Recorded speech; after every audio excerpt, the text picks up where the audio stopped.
A partir de este momento, todas las voces se unen en una sola señal. RCR presenta Conexión 750 con María Alejandra Trujillo. Caracas Radio, lo mejor este lunes 20 de septiembre del año 2021. Todo el equipo que trabaja para ustedes a partir de esta hora los saluda. Variada y abundante información que compartir y analizar, como es costumbre la tarde de hoy. Simplemente comentar algunos titulares de las noticias que vamos a desarrollar durante el programa. El Tribunal Supremo de España rechazó suspender la entrega del general Hugo Carvajal a los Estados Unidos. La sala avaló así al gobierno sobre un proceso que se encuentra paralizado hasta que se resuelva la petición de asilo de este exfuncionario venezolano. Lo comentaremos. Hay que decir que según la prensa española, alias El Pollo Carvajal señaló a Pablo Iglesias y se comprometió a entregar documentación sobre supuesto financiamiento a la organización de este político español. Además, un juez prohibió a Maduro disponer de 25 millones de euros de Venezuela que están bloqueados en España. También tiene que ver con la legitimidad del régimen venezolano. Y en nuestro país, el Banco de Venezuela emitió 2 comunicados en menos de una hora, anunciando que a partir de la 1 de la tarde la plataforma estaría activa y, sin embargo, no ha sido así, o al menos se registran importantes inconvenientes a esta hora según redes sociales. Esto y más hablaremos en el programa. Esto es Conexión 750. Comenzamos. ¿Qué está pasando en este país? Y saludamos a nuestro primer invitado vía telefónica, el profesor de la Universidad de Carabobo y economista Carlos Ñáñez nos acompaña. Profesor, gracias por atendernos. Muy buenas tardes. Buenas tardes, María Alejandra. ¿Cómo estás? ¿Cómo te ha ido? Buenas tardes a la radio audiencia. Bien, profesor. La verdad, mucho interés de conversar con usted acerca del tema que nos ocupa, lo que está ocurriendo con el Banco de Venezuela. Lo hemos visto en algunas entrevistas ofreciendo su análisis al respecto. Y yo iniciaría con la siguiente reflexión. Nicolás Maduro decía en la cumbre de la CELAC durante su intervención: hablemos de democracia en Venezuela. Retaba a los participantes. Lo cierto es que la democracia es un sistema que defiende la soberanía del pueblo y el derecho del pueblo a elegir y controlar a sus gobernantes. Nadie asume responsabilidad por lo que está ocurriendo con este banco, que entiendo tiene más de 10 millones de clientes en nuestro país. ¿Qué puede decirnos, profesor? Lo escuchamos. Bueno, el Banco de Venezuela es el primer banco de la República. Tiene una posición de 20,61% de acuerdo al Sistema Automatizado de Información Financiera y maneja una cartera de 247 billones de bolívares y de más de 13 billones de bolívares en inversiones de valor, en activos de fideicomiso, 363 billones de bolívares. Es decir, es un banco de suma importancia. Repito, el primer banco del país, con 14 millones de cuentahabientes directos e indirectos. Es decir, recuerda que el Banco de Venezuela, para la radioaudiencia y quienes nos estén sintonizando en este momento, existe un proceso, o se dio un proceso de ampliación en términos del acceso a cuentas una vez que es nacionalizado por parte del expresidente Hugo Chávez Frías y recibido del Grupo Santander. Es decir, es nacionalizado, se le pagó al Grupo Santander el valor del Banco de Venezuela en ese momento, y desde ese mismo instante el Banco Central de Venezuela comenzó a estar en los primeros lugares, desde luego, del ranking bancario, y se ha mantenido así en estos últimos tiempos, en estos últimos 6 años, desde el 2013 hasta la fecha. Producto de la inyección, de la presencia del financiamiento por parte del Estado, de la presencia del Estado como alter ego en estos 8 años, desde 2013 hasta la fecha, el Banco de Venezuela ha tenido ese crecimiento. Entonces, a uno le preocupa porque como analista económico, lo primero que se solicita antes de hablar de un banco es tener prudencia en términos de lo que se va a manifestar del banco, porque el principal activo de un banco no es el dinero, sino la confianza, la reputabilidad y la solidez en la credibilidad.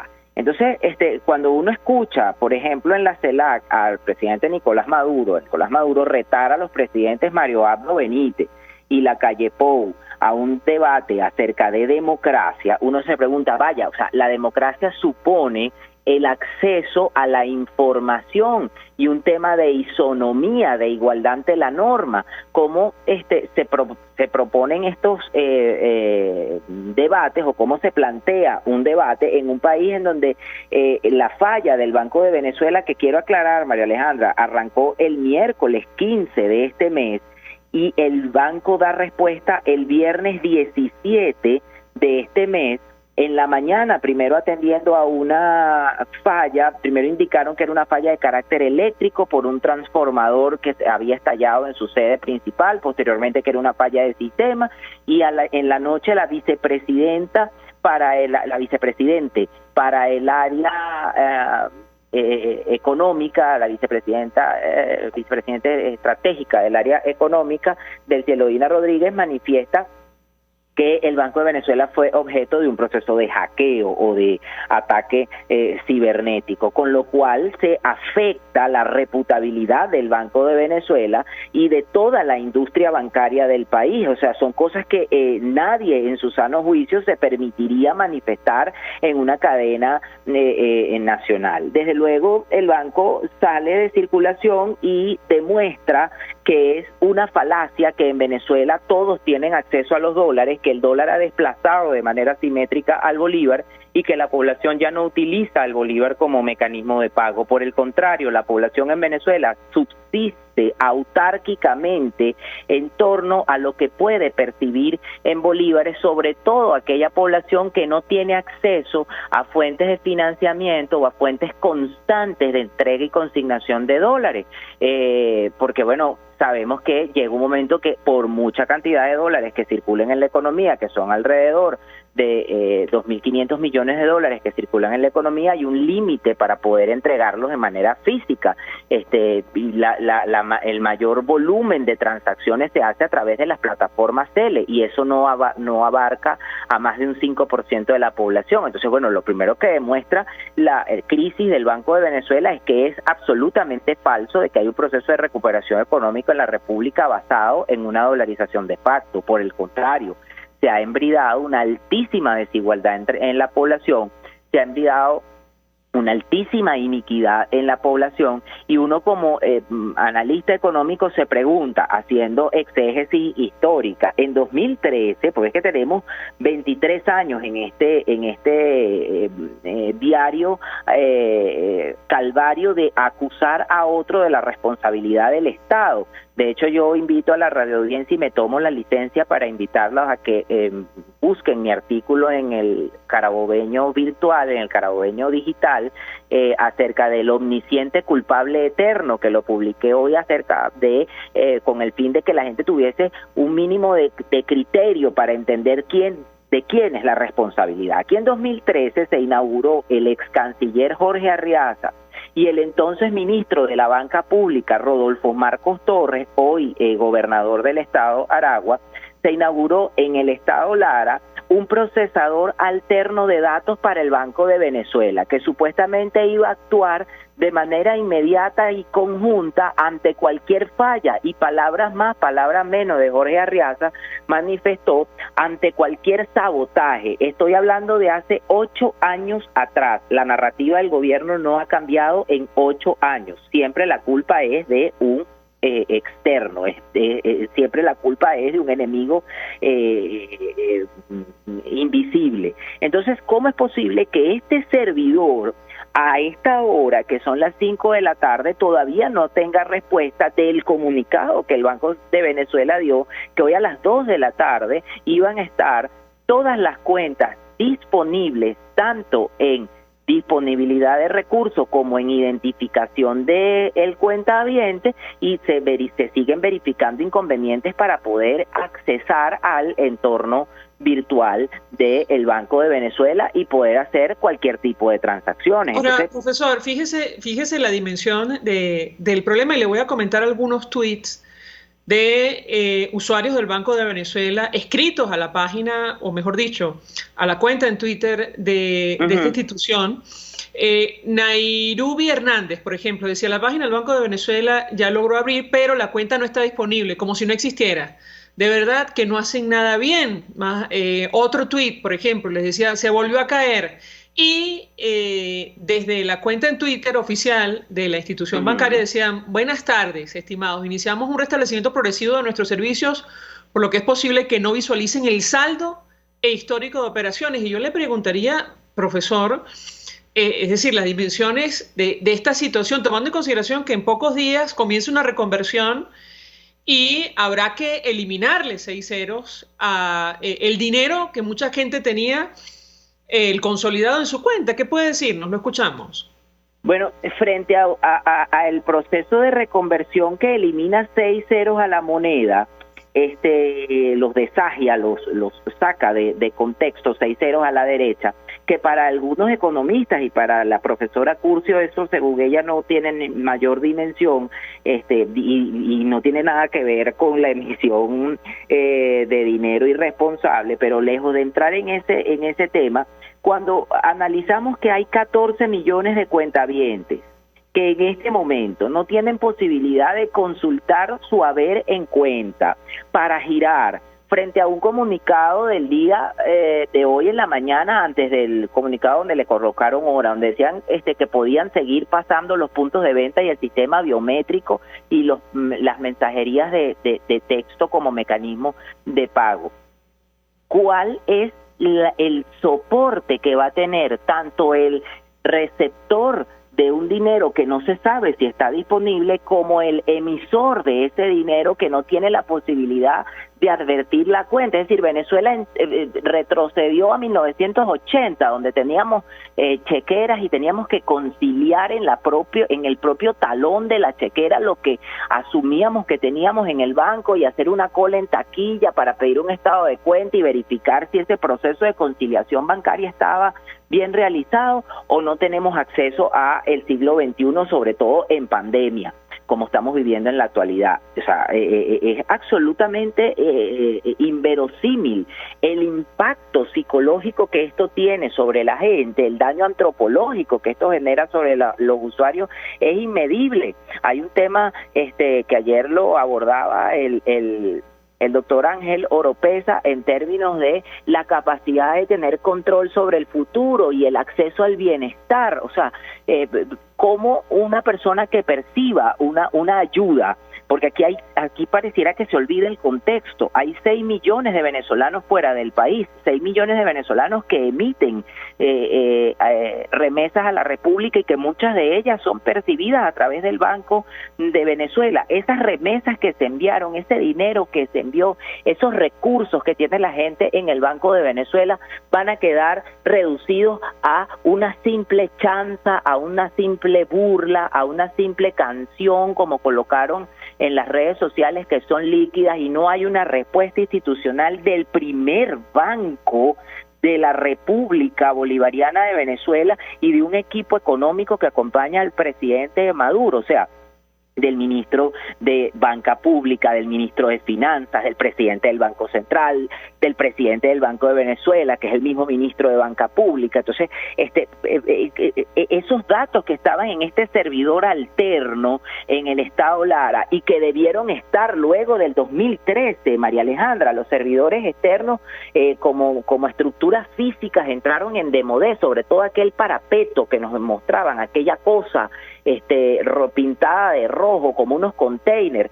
La gente y las empresas almacenan en procesadores de la nube de datos, o sea, en servidores digitales. ¿Cómo es posible que esa información todavía no esté a disposición de las personas? Estamos hablando que se han pasado miércoles, jueves, viernes, sábado, domingo y lunes sin acceso a la información bancaria, sin lo que el comunicado del Banco de Venezuela decía que hoy a las 2 de la tarde los usuarios y cuentavientes iban a tener posibilidades de verificar tanto la identidad como la cantidad de los datos de los datos de las cuentas y de los clientes de este banco, o sea, frente a un proceso que ya genera incertidumbre y dudas como la reconversión monetaria.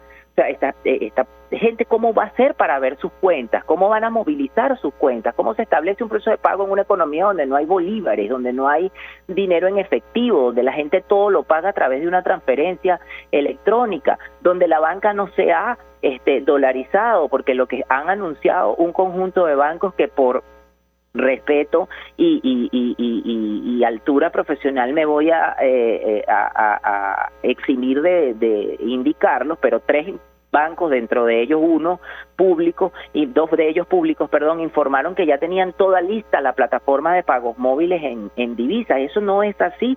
Sencillamente la gente va a depositar la divisa y para trasladarla a través de un pago móvil o de una transferencia van a transferir bolívares y van a tener acceso a bolívares. Es decir, usted deposita dólares y puede transferir los dólares, pero al tipo de cambio, al fin y al cabo termina transfiriendo bolívares. Entonces, en una economía tan primitiva como la nuestra, en una economía donde el ritmo de lo cotidiano cambia de manera tan vertiginosa, ¿cómo es posible que nosotros primero el domingo hayamos tenido esa explicación absolutamente insuficiente de que fue un ataque terrorista donde se instruía al Ministerio Público a establecer una investigación que pone en entredicho la seguridad de los sistemas telemáticos, no solo del Banco de Venezuela, sino de toda la industria bancaria nacional? De los bancos no se habla, y menos en ese tenor de ideas, y menos frente a un fenómeno de reconversión monetaria. Es que aquí tenemos la tormenta perfecta. El primer banco comienza a tener problemas para dar los servicios básicos de la página, María, que es identificar la cuenta y otorgar el acceso al saldo, mostrar el saldo. Eso es un algoritmo, correcto. Ahora, y luego, profesor, no quiero desaprovechar la oportunidad para preguntarle, antes de hacer la pausa para ir a publicidad, el impacto que esto tiene para nuestra economía. Una cuentaviente del banco, Oriani Guarimán, decía, necesito mi dinero, necesito mis reales, decía.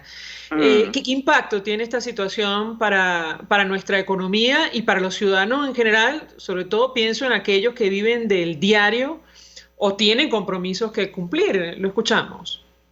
Bueno, para un país donde el 97% de la población está bajo la línea de la pobreza del ingreso, donde la gente subsiste con el día a día, es sencillamente inaceptable este proceso. Es que es difícil de definir, María Alejandra, es un drama para las personas en Venezuela, para esa gran masa de venezolanos que demostraron el día viernes que es falso, que aquí la gente paga en dólares, que es falso que aquí la gente con esta dolarización de facto tiene acceso a determinados bienes y servicios, que es absolutamente falso, que hay bienestar económico. Son personas que están siendo defenestradas a la pobreza. El impacto, evidentemente, es gravísimo sobre la confiabilidad de toda la industria bancaria, porque la que dio las declaraciones fue la vicepresidenta, manifestando que hubo un ataque cibernético y todavía no tenemos al responsable o a los responsables de ese ataque. Como igual se acusa en el caso de la energía eléctrica, el ministro Reverol anunció que estaba prohibido que los empleados de Corpoelec dieran algún tipo de información acerca de la sanidad del sistema eléctrico. Venezuela es un país sin sanidad monetaria, sin salud monetaria. No lo digo yo, lo establece el Instituto Fraser para la Libertad Económica de el Canadá. Somos un país que en esa medición de 165 países en sanidad monetaria quedamos en el puesto 165. María Alejandra, porque no hay una moneda que reserve valor y sea medio de pago. Cuando uno lee el comunicado del Banco Central, del Banco de Venezuela, dice que la institución se compromete a que la plataforma y sistema tengan plena identidad de la data e integridad de los fondos de los ahorristas y clientes a partir de hoy a las 2 de la tarde. La integridad de la data y la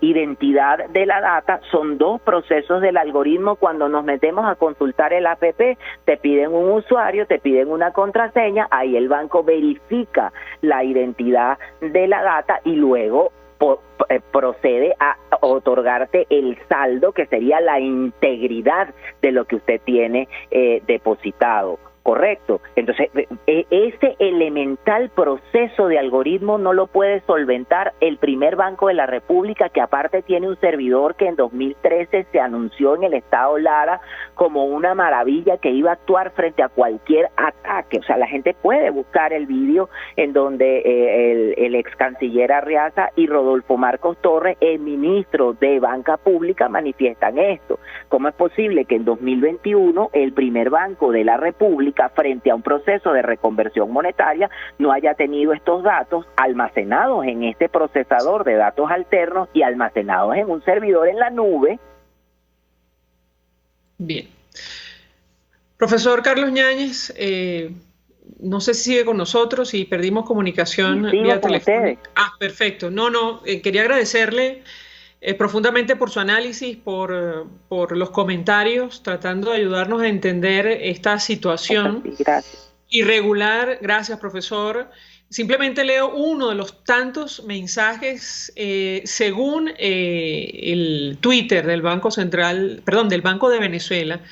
El tweet donde publicaba el comunicado advirtiendo que a partir de las 2 de la tarde del día de hoy, 20 de septiembre, empezaría a estar disponible los servicios de canales electrónicos. Allí se registran más de 2.000 retweets y más de 400 comentarios. Hemos leído algunos durante la entrevista y bueno, hay malestar. Algunos pocos expresan agradecimiento, pero hay gran malestar en la ciudadanía, sobre todo entre aquellos que no han tenido acceso a su dinero ni a la información básica sobre las transacciones. Tomo uno, antes de hacer la pausa. Raúl Madrid decía, los pagos móviles recibidos el 15 no aparecen, como siempre, todo medio resuelto y medio hecho, nos robaron sin pistola, decía él. Y respondía la cuenta del Banco de Venezuela, buenas tardes, iniciamos un restablecimiento progresivo de nuestros servicios, por lo que es posible que no visualices el saldo histórico. Podrás hacerlo al final del día, habrá que ver qué ocurre. Vamos a la pausa, al regreso venimos con más. Usted está viendo Conexión 750 con María Alejandra Trujillo. Solo por RCR 750, porque lo bueno une. Puedes seguirnos en nuestras redes sociales. En Twitter, @RCR750, la radio que se ve. Mensaje del ingeniero José Peraza, tesorero del FONPRES CIB. Estimado colega ingeniero arquitecto y profesional afín, el Colegio de Ingenieros de Venezuela y el Fondo de Previsión Social, preocupado por la salud de tu familia, ha diseñado un sistema de salud integral que coloca a tu disposición y que contiene asistencia primaria de salud, ambulancia, hospitalización, cirugía, oftalmología, dermatología, fisioterapia, psicología, odontología, farmacia y funerario. Para mayor información, visítanos a nuestros portales cib.net.be, fonpresib.net.be, Colegio de Ingenieros de Venezuela, construyendo futuro. Y ahora quiero hablarte de Comercializadora Prada, y ya de solo nombrarlo se me hace agua la boca, porque Comercializadora Prada son los más frescos quesos y embutidos que te llevan a tu casa. Todos los quesos, todos los embutidos, y como cuentan con proveedores exclusivos, te resulta mucho más económico. Llámalos ya, 0424-134-6035, en Instagram wprada.ve. Comercializadora Prada, todo en quesos y embutidos con la mejor relación precio-sabor. El poder de la comunicación en tus manos. Conexión 750 con María Alejandra Trujillo. Solo por RCR 750, la radio que se ve. Continuamos, amigos, en Conexión 750 y compartimos algunos de los titulares, las noticias más destacadas a esta hora. Lo dicho, el Tribunal Supremo de España rechazó suspender la entrega del ex general chavista Hugo Carvajal. Esto lo tomó de Radio Televisión Española. La sala avala así al gobierno sobre un proceso que se encuentra paralizado hasta que se resuelva la petición de asilo. Se ha comprometido en su comparecencia ante el juez de la Audiencia Nacional a aportar documentación. Se refieren al exfuncionario, exoficial venezolano. El Tribunal Supremo ha desestimado la medida cautelarísima solicitada el pasado 16 de septiembre por el ex general venezolano Hugo Armando Carvajal, conocido como el Pollo Carvajal, en la que interesaba suspender su entrega a las autoridades de Estados Unidos, aunque el proceso sigue paralizado mientras se resuelva la petición de asilo realizada por el ex general chavista. El general chavista ingresó en la tarde del pasado 10 de septiembre en la prisión madrileña de Extremera, tras ser detenido un día antes en una vivienda de la capital, donde se encontraba encerrado y protegido por varias personas. Lo que ha dicho hoy en la Audiencia Nacional, porque él se comprometió a ofrecer información de interés a los cuerpos de seguridad españoles sobre varios temas, incluyendo las actividades de las FARC y ETA, Euskadita Askatasuna. Este grupo terrorista, el Pollo Carvajal, según el portal Libertad Digital, señaló a Pablo Iglesias y se comprometió a entregar documentación. Ustedes recuerdan este líder histórico de Podemos, quien estuvo varias temporadas en Venezuela, ideológicamente, colaboró con el régimen del expresidente Chávez y también con el de Maduro. Fuentes jurídicas consultadas por Libertad Digital apuntan que Hugo Carvajal podría aportar pruebas en Audiencia Nacional en los próximos días. Paralelamente, una juez prohibió a Maduro disponer de 25 millones de euros, ellos dicen de Juan Guaidó, bloqueados en España, pero lo cierto es que son 25 millones de euros de Venezuela. El juzgado del mercantil número 9 de Madrid rechaza la petición de Venezuela de acceder a los fondos de la Corporación Venezolana de Guayana. Por eso el régimen de Nicolás Maduro tiene tanto interés en tener reconocimiento internacional para acceder a los fondos de todos los venezolanos que están en el exterior. Y lo dicho, el Banco de Venezuela emitió aparentemente 2 comunicados, y esto lo tomo de un tuit que publicaba el periodista Fran Monroy, y él publicaba los 2 comunicados en menos de una hora. El primero decía que a partir de la 1 de la tarde, el día de hoy, 20 de septiembre, estarían disponibles nuevamente todos los servicios y canales electrónicos, y pues menos de una hora después publicaba otro comunicado diciendo que era a las 2. Lo cierto es que a esta hora todavía la plataforma presenta problemas, como lo comentábamos en el corte anterior. Y murió un adulto mayor que hacía cola en el Hotel Alba Caracas para recibir la vacuna contra el COVID-19. Por eso hablábamos de la democracia, a la cual hace referencia Nicolás Maduro en la cumbre de la CELAC. Bueno, la democracia es el control que ejercen los ciudadanos a los gobernantes. Eso no ocurre en Venezuela, por lo contrario, alguien asumiría responsabilidad por este hecho terrible. Tomo nota de tal cual. La semana pasada un grupo de ciudadanos, en su mayoría de la sociedad civil, protestaron frente al Hotel Alba Caracas para exigir se les aplicara la segunda dosis de la vacuna Sputnik V. Un adulto mayor murió la madrugada de este lunes 20 de septiembre mientras hacía la cola en las cercanías del Hotel Alba Caracas. Alguien tendría que asumir la responsabilidad en nuestro país. No hay razón de ser para que esto ocurra. Llevamos meses pidiendo al régimen de Nicolás Maduro que coordine con las autoridades, con los académicos que saben de qué se trata esta pandemia para evitar este tipo de situaciones. Nadie tiene que morir haciendo una cola para recibir, si me permiten, esto lo digo a título personal, una dosis de la vacuna contra el coronavirus. Y Monseñor José Trinidad Fernández, esto lo tomamos de la Conferencia Episcopal, secretario general de la conferencia, informó hoy, 20 de septiembre, que la salud del cardenal Urosa continúa siendo delicada con la atención vigilante del equipo de médicos de la Clínica Metropolitana. Seguimos unidos en oración por su pronta recuperación, decía la Conferencia Episcopal, y creo que es así, al menos entre la mayoría de los venezolanos, por lo que hemos visto en redes sociales. El presidente de El Salvador, ha generado una polémica en redes sociales. Nayib Bukele, él se declaró dictador de El Salvador, así lo escribió en su cuenta en Twitter. Recordar que empezando septiembre, la Corte Suprema de El Salvador, tal como lo reflejaba la ABC de Londres, aprobó la reelección presidencial y le abría las puertas a Bukele a un segundo mandato, a permanecer allí en el poder. Hoy, el gobierno de los Estados Unidos sancionó a 5 magistrados de la Corte Suprema de El Salvador y al fiscal general de Guatemala por sus ataques a la democracia y acciones corruptas, tal como lo confirmaba el propio secretario de Estado norteamericano Anthony Blinken en su cuenta en Twitter. Él decía: en apoyo a las aspiraciones democráticas de los salvadoreños y guatemaltecos, nosotros hemos designado a 5 magistrados de la Corte Suprema de El Salvador, además el fiscal general de Guatemala y el secretario general Pineda, por como acciones antidemocráticas y corruptas, decía en su cuenta en Twitter.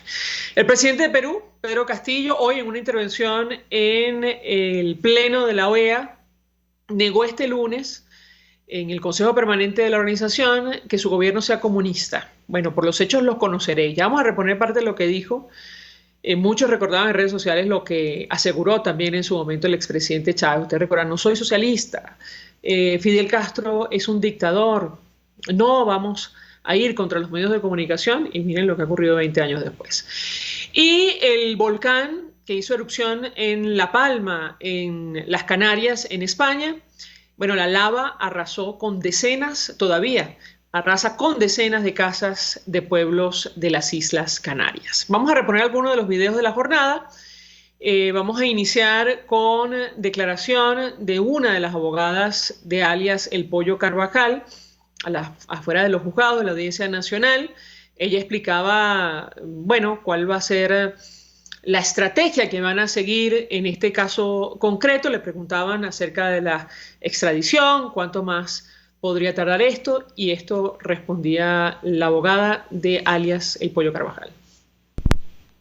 La ley lo que establece es que mientras que esté pendiente una resolución definitiva de la solicitud de asilo, no puede procederse a la entrega, y la solicitud definitiva no existe todavía, porque está recurrida a la denegación que le han hecho llegar el 15 de septiembre. Una vez el Ministerio de Interior resuelva esa alegación, ¿puede ser extraditado? No, a ver, se ha hecho un recurso potestativo al Ministerio de Interior. El Ministerio de Interior tiene que resolver, o bien dándonos la razón o quitándonosla, y una vez que resuelva podemos ir ante el juzgado contencioso, ante la sala contenciosa de la Audiencia Nacional. ¿Y ese sería el último recurso no, que le queda? Después podríamos ir al Tribunal Constitucional si hubiese violaciones constitucionales, y si hubiese violaciones de derechos humanos podríamos ir a Estrasburgo. ¿Cómo está Hugo Carvajal? Bien.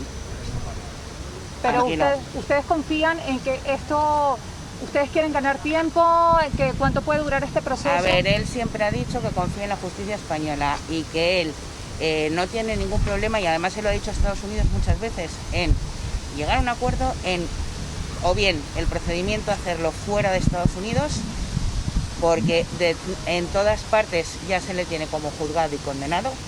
Nunca en ninguna prensa norteamericana se dice el presunto, se dice puede haber cometido, en todos está condenado. Entonces lo que quiere es, ¿vale? De acuerdo, vosotros me estáis diciendo que he cometido estos delitos, juzgarme, pero juzgarme en un sitio donde tenga una posibilidad de defenderme, no donde tenga que llegar y decir soy culpable. Bueno, ¿qué quieren ustedes que él les diga? Lo están juzgando en los Estados Unidos. Piden extradición en un caso en el cual se le señala de participar en una conspiración para importar cocaína a los Estados Unidos, incluyendo un cargamento de 5.6 toneladas de cocaína transportados de Venezuela a México en el año 2006, junto con delitos relacionados con armas de fuego. ¿En qué circunstancia y dónde lo van a juzgar? En un apartamento en Madrid. O sea, francamente, pero bueno, es la defensa, obviamente, su abogada defiende y hará todo lo posible para que no lo entreguen a el gobierno o a las autoridades, mejor dicho, al Poder Judicial norteamericano, el Distrito Sur de Nueva York, que es el que lleva este caso en específico contra el general Hugo Carvajal. Y hablando de responsabilidades otra vez en el marco de un sistema democrático, lamentablemente no es el caso de Venezuela. La madre de Hugo Marino Salas, desaparecido hace 29 meses, víctima de desaparición forzada, como ha dicho la doctora Tamara Sujú, rogaba en un video, la madre de Hugo Marino Salas por conocer su paradero. Vamos a escuchar el testimonio de la madre del señor Salas. Hoy se cumplen 29 meses desde que el régimen de Nicolás Maduro secuestró a mi hijo. El DGCIN se lo llevó, allanó mi casa y nadie responde por él. El fiscal y los ministros de justicia callan vergonzosamente. Hemos denunciado el caso de mi hijo en la Corte Interamericana de Derechos Humanos, en las Naciones Unidas, en la Corte Penal Internacional. Yo exijo saber qué pasó con Hugo Marino. Yo exijo saber dónde tienen a mi hijo, qué le hicieron. Bueno, el llamado desesperado de una madre que lleva 29 meses sin saber nada de su hijo, luego que fue capturado, detenido, aprehendido por cuerpos de seguridad del Estado en nuestro país. Y vecinos de varias comunidades, otra vez hablando de responsabilidades, en Guanare protestaron frente a la residencia oficial de gobernadores por la escasez de agua, un asunto que se repite en buena parte del territorio nacional. Vamos a escuchar lo que ocurrió.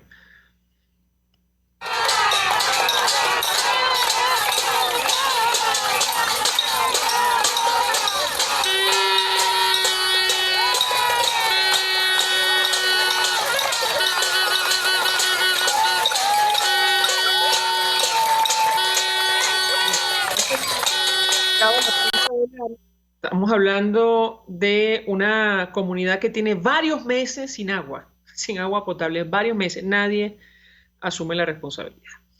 Y el presidente de Perú, lo dicho, Pedro Castillo, en declaración durante su participación en el Consejo Permanente de la OEA, bueno, decía aquello de que él no es comunista y además iba mucho más allá. Decía que él no quiere estatizar empresas privadas en su país. Otra cosa ha dicho durante meses y durante la campaña, pero esto decía hoy en el Consejo Permanente de la OEA. Yo vengo de ese rincón que clama que los cambios estructurales y políticos en el Perú sean escuchados por las autoridades y que cuando vemos de que queremos cambiar las cosas en sintonía con el pueblo, en sintonía con los hombres de abajo, muchas veces nos hemos visto estigmatizados. Nosotros no somos comunistas.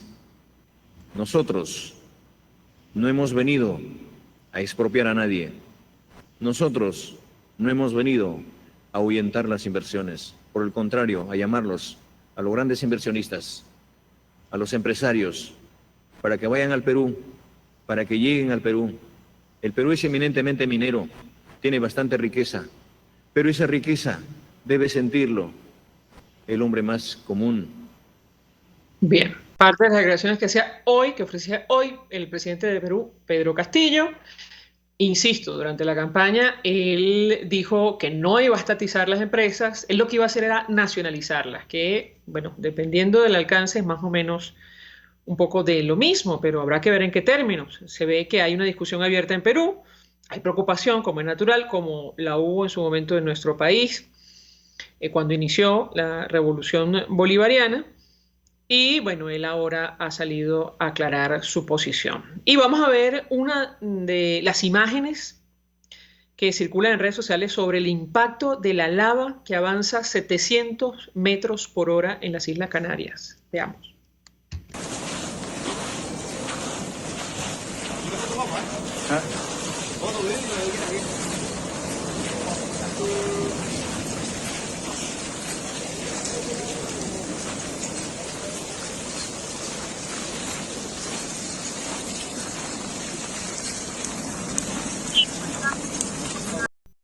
En La Palma, en las Islas Canarias, destruyó casas y obligó a evacuar a unos 5.000 residentes, como lo viene reseñando la prensa internacional. Vamos a la pausa. A regreso venimos con más.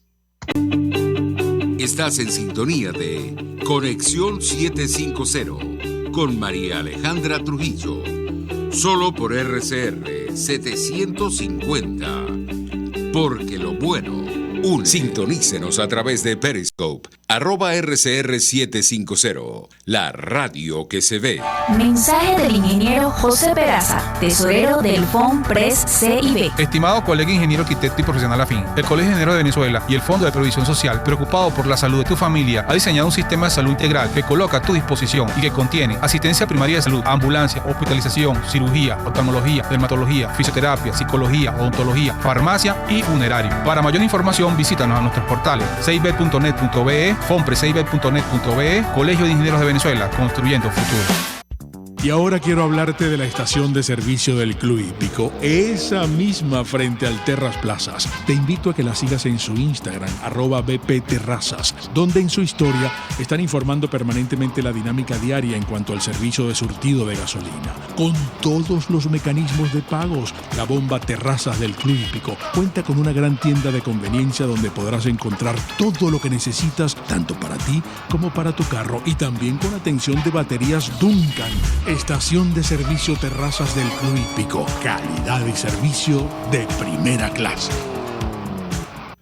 Mis amigos, quiero hablarles de Dilab Biodiagnóstica, un nuevo laboratorio clínico con un concepto original. Además de estar dotado con los equipos de la más reciente tecnología y el personal de más alta calificación, Dilab Biodiagnóstica te ofrece ambiente y trato amables y los precios más económicos en todos tus exámenes de laboratorio. Pide tu cita en el 0212-945-5788. Dilab Biodiagnóstica, precisión y confianza en laboratorio clínico. RCR 750 AM, porque lo bueno une. María Alejandra Trujillo te acompaña en Conexión 750, solo en RCR 750, la radio que se ve. Claro y raspado.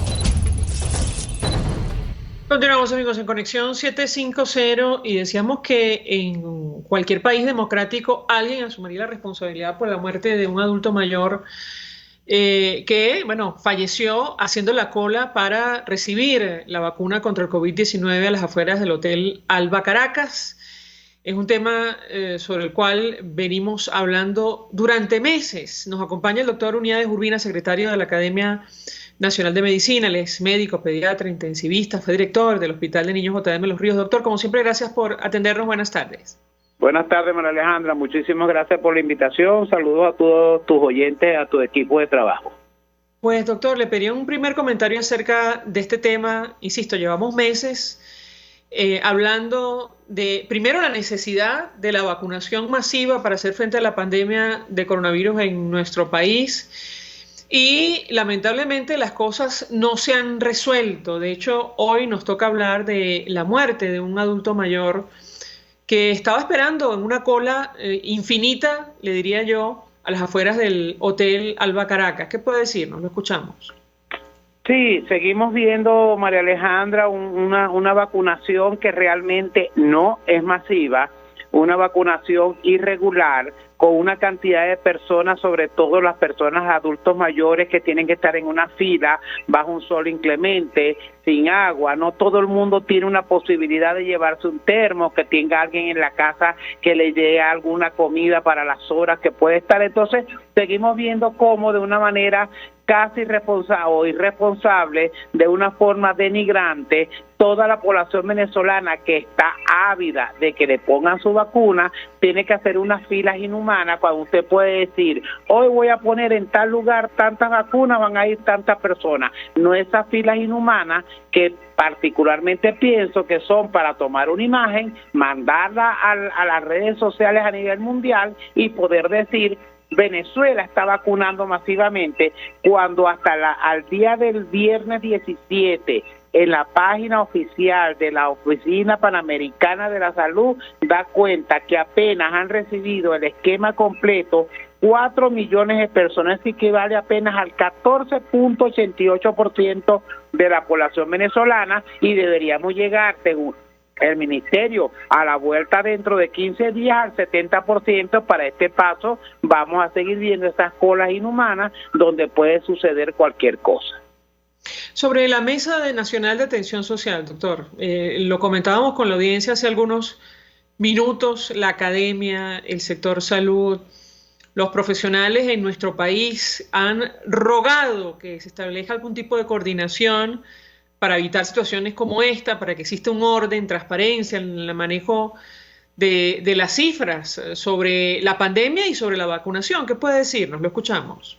Sí, ciertamente, desde hace tiempo hemos puesto a la orden todo el conocimiento que tenemos en la academia, en las sociedades científicas, incluso los estudiantes de medicina, María Alejandra, están dispuestos, lo dijeron, a que se les haga un entrenamiento básico, que eso es fácil, eso sí, tiene que haber las vacunas, tiene que haber la cantidad de centros de vacunación y pues que entre todos podemos colaborar a que realmente se avance de una manera ordenada, sin discriminación, de una manera digna, que podamos vacunar a la mayor cantidad de venezolanos posible, pero a la fecha no hemos sido escuchados y seguimos viendo esas colas inhumanas denigrantes en diferentes lugares tratando de que la gente le puedan sea beneficiario de una vacuna que por ley les toca y más en las condiciones que está Venezuela, que tenemos 5 cepas circulando. Mientras más tardemos en vacunar, más chance hay o más oportunidad de que el virus se quede viviendo con nosotros y se convierta en una enfermedad endémica, como pasó con el dengue, como pasó con la chikungunya, como pasó con el Zika. Doctor, le traslado la inquietud que tantos ciudadanos tienen en nuestro país sobre la segunda dosis de la vacuna Sputnik V. Algunos consideran, por la recomendación de otros médicos y especialistas, que podrían recibir otro tipo de vacuna pasado un tiempo, tomando en consideración que la situación no se resuelve. ¿Qué han conversado ustedes o analizado, mejor dicho, en la academia y en el sector de salud sobre este tema? Doctor, lo escuchamos. Ciertamente hemos conversado y hemos hecho recomendaciones. Si usted colocó la primera dosis de la Sputnik V, lo ideal es que esas mismas personas reciban la segunda dosis de Sputnik V. Y hemos tratado de hacer un llamado a la calma a la población de que mientras llega la segunda dosis, que ya han pasado más de 4 meses, pues por lo menos están cubiertos más o menos con un 70, un 80%, aunque sea con una primera dosis, porque volver a vacunar a ese contingente de personas con otro esquema vacunal es como echar para atrás. En un país que hay tan pocas vacunas, es preferible tener una dosis a no tener ninguna, o volver a vacunar a esas 600,000 personas con un nuevo esquema, bien sea Sinovac o Sinopharm, es echar para atrás la máquina y volver de cero y volver a tener un mucho menos de 14%, que es lo que apenas vamos de población vacunada. Entonces, lo ideal es que el gobierno nacional diga, llegó 600,000, llegaron 200,000, pues vamos a vacunar a esas personas que están a la espera de su segunda dosis para no perder ese esquema vacunal que ya se inició hace 4 meses. ¿Hay estudios, doctor, sobre la combinación de vacunas, en el caso concreto de Sputnik V y la de Sinovac, o no? Sé que el caso de otras marcas sí existe. ¿Qué puede decirnos? Lo escuchamos. Sí, ciertamente hay muchísimos estudios que se están haciendo y aquí en Latinoamérica Chile ha hecho mucho avance en las combinaciones de Sinovac con Pfizer, de Sinovac con otra vacuna o Sputnik con otra. Lo que pasa es que si bien ha dado algunos buenos resultados, son una población muy pequeña y la OMS no puede dar recomendaciones universales para eso. Pero sí, ciertos países están haciendo algunas combinaciones, pero repito, cada país es dueño de hacer lo que mejor le parezca para su población, siempre y cuando se estén basando en algunos estudios locales. Eso está aceptado, pero a nivel mundial la OMS no ha dado aún recomendación oficial de que se deba combinar o se pueda combinar los diferentes esquemas vacunales. Tomando en consideración la lentitud del proceso de vacunación en Venezuela, ¿qué puede decirnos sobre el inicio de clases inminente, doctor, ahora en el mes de octubre? Clases presenciales, lo escuchamos. Nos sigue preocupando la insistencia de las clases presenciales en Venezuela, porque reconocemos, sobre todo nosotros los pediatras, la necesidad que tienen sobre todo los niños más pequeños en socializar, en volver a la escuela, en ver a sus maestros, a sus compañeros. pero nos sigue preocupando de que seguimos con muy bajas coberturas vacunales y le decimos a los papás, sobre todo los privados no hay mayor problema porque los privados mantienen buenos baños, hay agua, hay jabón, pueden tener mascarillas y gel, pero que le pregunten a las escuelas donde van a ir supuestamente sus niños si el profesorado, si el personal obrero y empleado están vacunados, porque sería una de las pocas formas de ir con menos riesgo a la escuela, que el profesorado esté vacunado, el personal que trabaja en el plantel educativo, y bueno, ya veremos con los niños al final qué va a pasar en Venezuela. Pero lo importante y nos preocupa es que los niños vayan a la escuela sin tener a unos profesores vacunados, porque puede dispararse las cifras de contaminación. Recuerden el caso en California de una maestra que por algún motivo no se quiso poner la vacuna, contaminó a 24 niños y esos 24 se multiplicaron por 8 cada uno a los que contaminaron. Entonces lo ideal es volver a las clases, pero de la forma menos riesgosa, por no decir seguro, en Venezuela, y seguimos esperando que los ministerios de Educación y el Ministerio de Salud nos dé alguna respuesta a las recomendaciones que hace ya casi 2 meses les enviamos a su despacho. Porque esto, entre otras cosas, podría, ¿cree usted, disparar el número de casos, doctor? Totalmente, porque si yo tengo un personal de plantel de las escuelas, liceos, universidades sin vacunar, tengo a los niños sin vacunar, eso es ponerle un fosforito encendido a un pajizal, porque evidentemente al no estar vacunado, la persona que pueda contaminarse, y recuerden que los niños, más del 50% de los niños que pueden tener el virus circulando en su organismo son asintomáticos, es decir, no presentan ninguna sintomatología y pueden inclusive contaminar los niños a los profesores o viceversa, los profesores a los niños, y eso puede ser contraproducente para la salud del pueblo venezolano. Doctor Unías Urbina, como siempre, 1.000.000 de gracias por atendernos, acompañarnos estos minutos. Secretario de la Academia Nacional de Medicina, expresando opinión y análisis acerca de este tema, las jornadas de vacunación contra el coronavirus en nuestro país, la lentitud del proceso que ha provocado, entre otras cosas, habrá que ver los detalles de estas circunstancias, la muerte de un adulto mayor la madrugada de este lunes 20 de septiembre, mientras hacía la cola en las cercanías del Hotel Alba Caracas para recibir la vacuna contra el COVID-19. Nosotros nos despedimos. Nos hacemos a nombre de Jaime Estares de la Dirección General de la Estación, en la gerencia de producción Wilitz Arcaya, en la producción César Umbría, en los controles Víctor Mejías, quien tuvo el placer de acompañarles, María Alejandra Trujillo. El Fondo de Previsión Social del Colegio de Ingenieros de Venezuela presentó. RCR presentó Conexión 750 con María Alejandra Trujillo. Solo por RCR 750, la radio que se ve.